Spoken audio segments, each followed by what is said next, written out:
सभी देशवासियों को महेंद्र आचार्य का सादर प्रणाम है। अपने इस यूट्यूब चैनल राष्ट्र रक्षक सेवा दल और राष्ट्र रक्षक सेवा दल संगठन की तरफ से मैं आप सभी का हार्दिक स्वागत और अभिनंदन करता हूं।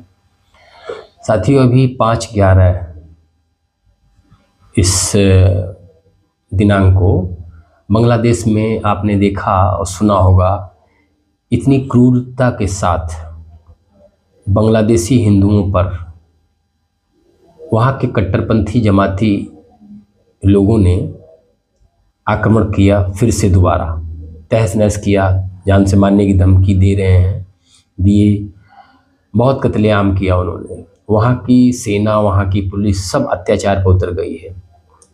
बांग्लादेश के अंदर क्रूरता की हद हो गई है, अमानवीयता चरम पर हो गई है। मानवता वहाँ बिल्कुल भी नहीं है। वहाँ राक्षसों का बसेरा हो गया है। वहाँ पर निशाचरी शक्तियाँ इतनी प्रबल हो गई हैं कि वो मानवता के लिए एकदम खतरनाक तरीके से काम कर रहे हैं, लोगों को मिटाने का काम कर रहे हैं। और इस पर पूरा देश, पूरी दुनिया खामोश है। ये बहुत गलत है। लोगों को सोचना चाहिए, लोगों को देखना चाहिए, पूरी दुनिया को इस पर आवाज़ उठानी चाहिए। पूरे देश के, पूरे विश्व के हिंदू समुदाय, सनातन भाइयों को इसका विरोध करना चाहिए, इसके लिए आवाज़ उठानी चाहिए। देश विदेश में भी इसका पूरी तरीके से विरोध करना चाहिए और उनकी सुरक्षा की मांग करनी चाहिए। अगर हम इसी तरह से सोए रहे और हम ये देखते रहे कि बांग्लादेश में हो रहा है, अपने हिंदुस्तान में नहीं हो रहा है, तो ये दिन दूर नहीं है कि यहाँ पर भी होने की संभावना बन जाएगी। क्योंकि आप नज़दीक में आप देख सकते हैं कश्मीर में क्या हाल हुआ। वहाँ एक भी हिंदू नहीं, जबकि कश्मीर पूरी तरह से हिंदुओं का था। वहाँ के राजा मान सिंह, वहाँ हिंदू एक शासक था, और आज की तारीख में वहाँ एक भी हिंदू नहीं है, जीरो हो गया। ऐसा क्यों? हम ये सोचते रह गए कि जम्मू में ये कांड हो रहा है, ये घटनाएं जम्मू में हो रही हैं, कश्मीर में हो रही हैं, अन्य जगह में नहीं हो रही है। वही हाल अब फिर बांग्लादेश में हो रहा है। जो बांग्लादेश में हो रहा है, आप इंतजार कर रहे हैं कि नहीं, हम नहीं बोलेंगे, हम नहीं विरोध करेंगे, उस पर नहीं आवाज़ उठाएंगे, उनकी सुरक्षा की मांग नहीं करेंगे। ये एक बहुत गलत है। इस पर ध्यान देने की ज़रूरत है, इस पर आवाज़ उठाने की ज़रूरत है। पूरे हिंदुस्तान ही नहीं, पूरे विश्व के सनातन धर्मियों को मानवता के लिए, और केवल हिंदू ही नहीं, जो मानवता का रक्षक है, जो इंसानियत का रक्षक है, उन सभी को इस पर आवाज़ उठानी चाहिए। और यूनुस की जो सरकार बनी है वो एकदम ही या कह लीजिए कि एकदम बेकार, निकम्मी है। वहाँ इंसानियत, वहाँ का शासन एकदम ध्वस्त हो चुका है। वहाँ किसी भी प्रकार की कोई भी चीज़ ऐसी नहीं बची है जिसको हम ये कहें ये अच्छा है। इसलिए वहाँ के कट्टरपंथी जमात के लोग जो हैं वो केवल जाति के नाम पर, धर्म के नाम पर हिंदुओं पर अत्याचार कर रहे हैं। वहाँ की सेना कर रही है। इस पर ध्यान देने की जरूरत है, इस पर आवाज़ उठानी। हिंदू संगठन क्या कर रहे हैं? उनको इस पर आवाज़ उठाना चाहिए, और तब तक आवाज़ उठाना चाहिए जब तक कि उनको न्याय नहीं मिल जाता, जब तक उनको अधिकार नहीं मिल जाते, जब तक उनकी सुरक्षा की व्यवस्था नहीं हो जाती। इस पर लगातार हमको आवाज़ उठाने की ज़रूरत है। कब तक आप सोते रहेंगे? सोने का समय नहीं है। क्या आप इस इंतजार में हैं कि बांग्लादेश में हो रहा है या नहीं हो रहा है? आपके इंडिया की भी ज़्यादा स्थिति अच्छी नहीं है। तमाम जिहाद चल रहे हैं, एक नहीं 1000 जिहाद हैं। कितने जिहादों को करेंगे? और जो हिंदू समाज के अंदर जो सेकुलरिज्म का तमगा लेकर के घूमते हैं, वो उनको भी अकल आ जाएगी। अभी नहीं, समय आने पर उनको भी अकल आ जाएगी। उनको समझ में नहीं आ रहा है कि अपने वोट बैंक की वजह से वो उस पर उंगली नहीं उठा रहे हैं। कुछ राजनेता ऐसे हैं जो इस पर उंगली नहीं उठा रहे हैं क्योंकि उनको अपना वोट बैंक चाहिए। 2-2 जगह चुनाव हो रहा है, झारखंड में चुनाव हो रहा है, महाराष्ट्र में चुनाव हो रहा है। उनको इसलिए नहीं बोल रहे हैं क्योंकि उनको वोट का लालच है। वोट का लालच है, इसलिए उस पर ध्यान नहीं दे रहे हैं। और उस पर क्योंकि उनका वोट बैंक सिर जाएगा। लेकिन मैं सभी हिंदू सनातन भाइयों से, पूरे हिंदुस्तान के सभी इंसानियत और मानवता को मानने वाले लोगों से मैं अपील करता हूं कि ऐसे जयचंदों को, ऐसे राजनेता जो जयचंदों के वंशज बनकर के घूम रहे हैं, उनकी शक्लें लेके घूम रहे हैं, जो कालनैवी बन के घूम रहे हैं, ऐसे लोगों को सबक सिखाने की जरूरत है, जो लालच में और इंसानियत के और राष्ट्र के खिलाफ, देश के खिलाफ काम कर रहे हैं। ऐसे लोगों को सबक सिखाने की जरूरत है। अब हिंदू समाज को, पूरे लोगों को एक होना होगा, जात पात को तोड़ करके एक मंच पर रहना होगा, एक सूत्र में रहना होगा, एक धागे में रहना होगा, क्योंकि अब यहाँ कोई सेकुलरिज्म का कोई जगह नहीं है। सेकुलरिज्म यहाँ नहीं चल पाएगा और इसकी जरूरत भी नहीं है, क्योंकि हमारी संस्कृति, हिंदुस्तान की संस्कृति, हिंदू धर्म की सनातन संस्कृति ही सेकुलरिज्म है। वो पहले से ही सेकुलरिज्म क्या है? सेकुलरिज्म है एक गरीब आदमी की मदद करना, प्राकृतिक की मदद करना, पेड़ पौधों की देख रेख करना, जीव जंतुओं की रक्षा करना,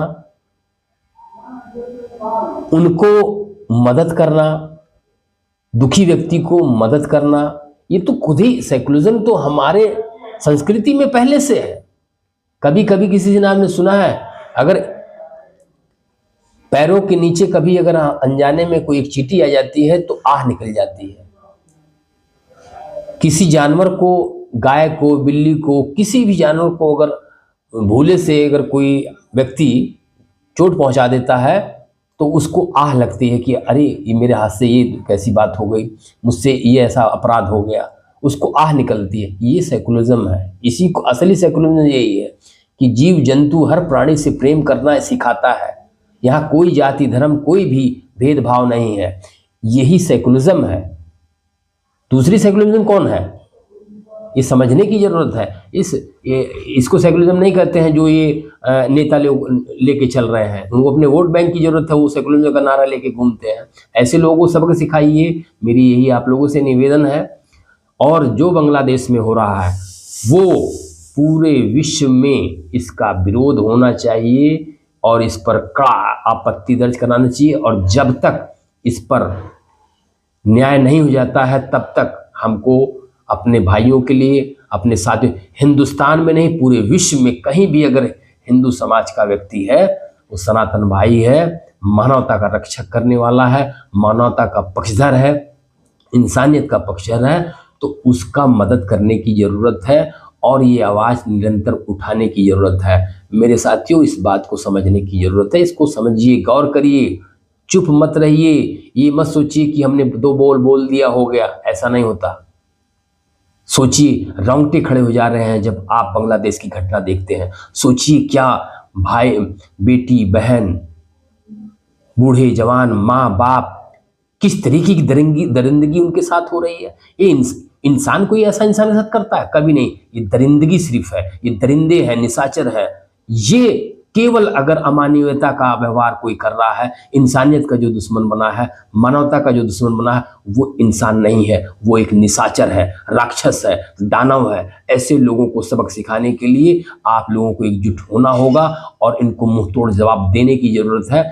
चुप रहने की जरूरत नहीं है। सरकार से मदद मांगने की जरूरत है, सरकार से न्याय मांगने की जरूरत है, पूरे विश्व से न्याय मांगने की जरूरत है। इंसानियत के पक्षधर जो लोग हैं, मानवता के जो पक्षधर लोग हैं, उनसे न्याय मांगने की जरूरत है, उनको समर्थन में लाने की जरूरत है, इस पर आवाज़ उठाने की जरूरत है। ऐसे नहीं चलेगा, केवल बात कह दिया हो गया, ऐसा कुछ नहीं, कुछ करने की जरूरत है, उनके लिए न्याय मांगने की जरूरत है। ये बहुत ही आवश्यक है। इसलिए मेरे साथी बंधुओं, मेरा आप लोगों से निवेदन है कि ज़्यादा से ज़्यादा आप लोग इस पर बारे में विचार करें, अपनी बात ज़्यादा से ज़्यादा लोगों तक पहुंचाएं, एकजुट होइए। ये मत सोचिए कि बांग्लादेश हमसे अलग है, वहाँ के हिंदू समाज के लोग हमसे अलग हैं, वो अपने भाई हैं। उनकी आवाज़ आप उठाएंगे, वो आशा भरी निगाहों से वहाँ पर देख रहे हैं। आपने तमाम वीडियो देखा होगा, वो लोग किस आशा भरी नज़रों से देख रहे हैं कि आप हमारे लिए न्याय की मांग करेंगे, हमारी सुरक्षा की मांग करेंगे, हमारे लिए कुछ करेंगे। जो लोग मारे जाए हैं, जो लोग सताए गए हैं, जो लोग घायल हैं,